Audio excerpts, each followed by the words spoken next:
وَأَنَّ أَعْمَالَ بَنِي آدَمَ وَقَوْلَهُمْ يُوزَنُ، قیامت کے دن بنی آدم کے اعمال کو اور اقوال کو تولا جائے گا۔ اس کا مطلب ہے قیامت کے دن فقط علم کو نہیں تولا جائے گا، عمل کو تولا جائے گا۔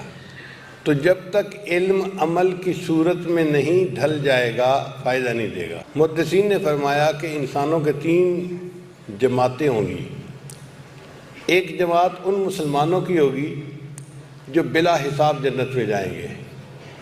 یہ اللہ تعالیٰ سے محبت کرنے والے لوگ، اللہ کی یاد میں، دین کی محنت میں زندگی گزارنے والے لوگ، اللہ تعالیٰ ان کا حساب نہیں لیں گے بلکہ بلا حساب ان کو جنت عطا فرما دیں گے۔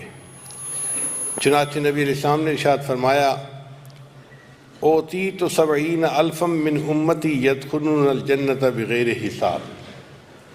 تو نبی علیہ السلام نے فرمایا کہ میری امت کے 70,000 لوگ ایسے ہوں گے جو بلا حساب جنت میں چلے جائیں گے، اور وہ اتنے بڑے اولیاء ہوں گے کہ ان میں سے ہر بندے کے ساتھ 70,000 اور بندے بھی جنت میں جائیں گے۔ فزادنی مع کل واحد 70,000۔ تو ایک جماعت تو یہ ہوگی اللہ کے مقربین کی، دین کی خاطر محنت کرنے والے لوگ جو اللہ کی محبت میں زندگی گزاریں گے، اللہ تعالیٰ ان کو بلا حساب جنت عطا فرما دیں گے۔ اور ایک کافروں کی ایک جماعت ہوگی جن کے اوپر حقوق العباد نہیں ہوں گے، وہ بلا حساب جہنم میں جائیں گے، ان کے بھی حساب کرنے کی کوئی ضرورت پیش نہیں آئے گی۔ جیسے کچھ مسلمان بلا حساب جنت میں جائیں گے تو کچھ کافر لوگ بلا حساب جہنم میں چلے جائیں گے، اور باقی جتنے لوگ ہوں گے نا، نیک یا بد، ان کا حساب کتاب ہوگا۔ اب حساب کتاب کیسے ہوگا؟ ان کے اعمال کو تولا جائے گا۔ چنانچہ علماء اہل سنت نے یہ کہا ہے کہ اللہ تعالیٰ قیامت کے دن نیک اعمال کو اچھی صورت میں پیش فرمائیں گے اور گناہوں کو قبیح صورت میں پیش فرمائیں گے۔ پھر نیکیوں کو ایک پلڑے میں رکھا جائے گا اور گناہ کو دوسرے پلڑے میں رکھا جائے گا، اور یوں تولا جائے گا۔ اور حساب کرنے والے جو فرشتے ہوں گے وہ حضرت جبریل علیہ السلام ہوں گے۔ اس میں حکمت یہ ہے کہ سیدنا جبریل علیہ السلام شریعت کے احکام لے کر نبی علیہ السلام کی خدمت میں آئے۔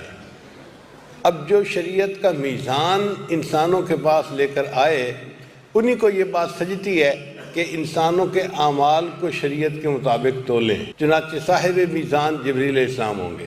قیامت کے دن اللہ تعالیٰ بندے کے جو نان نفقہ کا عمل ہے نا، یعنی خامد اپنے بیوی بچوں پر جو خرچ کرتا ہے اس کو نان نفقہ کہتے ہیں، وہ نفقہ کا عمل سب سے پہلے میزان کے اندر ڈالا جائے گا۔ تو اس لیے جن کو اللہ تعالیٰ نے رزق میں آسانی دی ہے وہ بیوی بچوں پر خرچ کرنے میں تنگی نہ کیا کریں، آسانی کریں۔ اس کے بدلے قیامت کے دن ان پر آسانی ہوگی کہ ان کے نان نفقہ کا یہ عمل سب سے پہلے ان کے نام اعمال میں تولا جائے گا۔ پھر نبی علیہ السلام نے ارشاد فرمایا کہ انسان کے نام اعمال میں اس کے جو حسن اخلاق کا عمل ہے وہ سب سے زیادہ بھاری ہوگا۔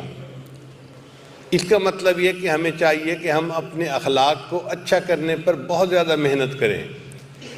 ہم نے دیکھا ہے کہ بعض لوگ ظاہرہ اتنا دیندار نظر نہیں آتے، چہرے پہ داڑھی بھی نہیں ہوتی، نمازوں کی بھی اتنی پابندی نہیں ہوتی، مسجدوں میں آنا جانا نہیں ہوتا، لیکن طبعاً ان کے اخلاق بہت اچھے ہوتے ہیں۔ جس کو ملتے ہیں تو بڑی خندہ پیشانی کے ساتھ مسکرا کے حال احوال پوچھتے ہیں، دوسرے کا دل مول لیتے ہیں۔